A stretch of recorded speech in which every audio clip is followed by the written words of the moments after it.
My name is Tsvetanka and I'm from Bulgaria. And when I came to the English Language Academy, I spoke almost zero English. Okay, when was it when you did study on ELA? I started in 2003. And now you're doing? Now I work for a software company here in U.S. in 2009. Okay. In what would be the name of your company? It's SAP. Yeah. Well, why did you decide to study abroad? This is a little bit of interesting, funny story that I was working for a consulting company back there, and actually my boss made the mistake to show me an article that I graduated in applied mathematics back home in Bulgaria.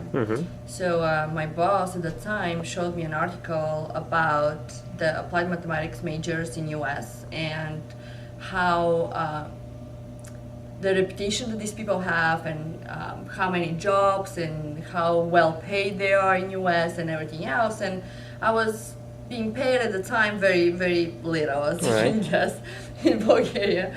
So she made a mistake to give me this article, and I took it back home, I read it, and I started asking questions. So what am I doing here, and having all these opportunities out there? So I quit my job and I decided to come for this experience. And when I came to U.S., I realized, I thought that I speak a little English, but I realized that I had no clue. I realized that I need some very intense and fast progress. I needed to do something to quickly get to the point that I can attend a school that it's a master's degree level school. I had a friend living here in San Diego, and I asked him to find a good school for me, English school, that I can improve a lot, not huge groups and not with all this massive, attendance where you don't progress as much, because I was already 27 years old at the time when I arrived here, and I needed to very quickly improve and make some progress. So they found this school, little, in a private university that was very small program with a lot of attention, and that's how I decided and came in here. Did you consider it expensive in comparison with other school or institutions? It was at the time was more, I haven't done any research currently, but at the time was more expensive than other schools, but I decided regardless to go with it because of all the advantages that I had. My theory is with paying for something, you always get what you pay for. So if you pay less, there is a reason why it's less. Right. And if it's more expensive, there is a reason why it's more expensive. So everybody should weigh what is more important for them.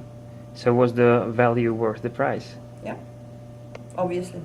I got to ELA, but still with the thought that I will go to University of New York.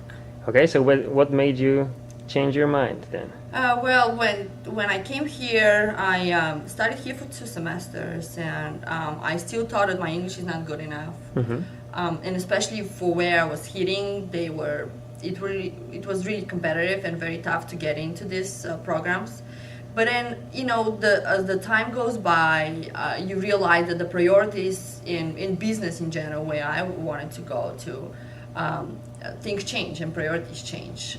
And at the time, back in 2003, 2004, the big thing was globalization and international business and all these other, more international focus majors.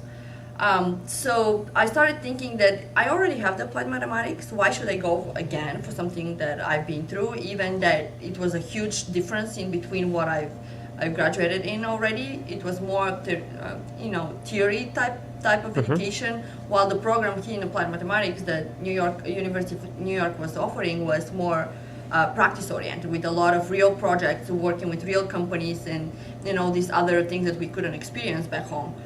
I still started asking myself, why should I go for something that I already have? Right. Why don't I do something that interests me, but at the same time it's hot out there on the market. And new for you.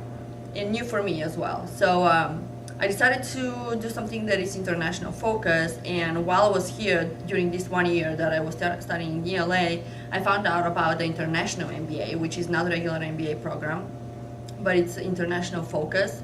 And there were not that many international MBA programs out there in the U.S. And I spoke with several people here that were managing that program, and I saw the advantages. It was a smaller program as well, with a lot of personal attention. And my experience with the English Language Academy was so amazing that I thought that I will have the same going forward with the same university.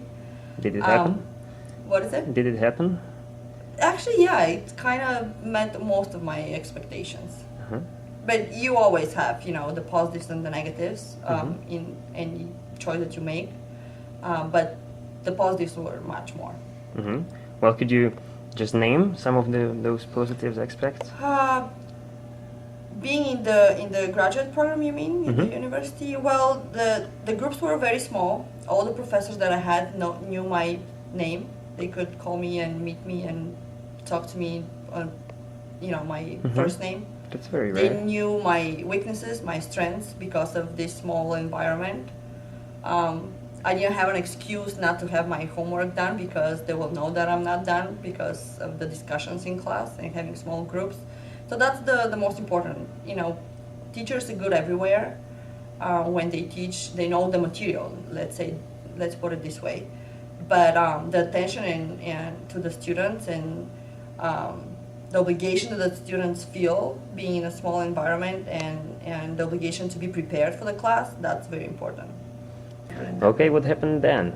So you graduated from the University of San Diego, and Well, while I was in the program in University of San Diego, I decided to take it very intensively. So instead of completing the program for 2 years, I took a lot of more credit, more classes, and I actually managed to finish the program for a year and 3 months. And while I was doing this, it was very important for me that I need to have everything on my resume as well that will help me after I graduate. So I was doing an internship with another big and famous corporation, Merrill Lynch, and wasn't paid, but it was something that I wanted to have on my resume, so I had to manage somehow at the time. While I was working here, I was looking for other opportunities. Right.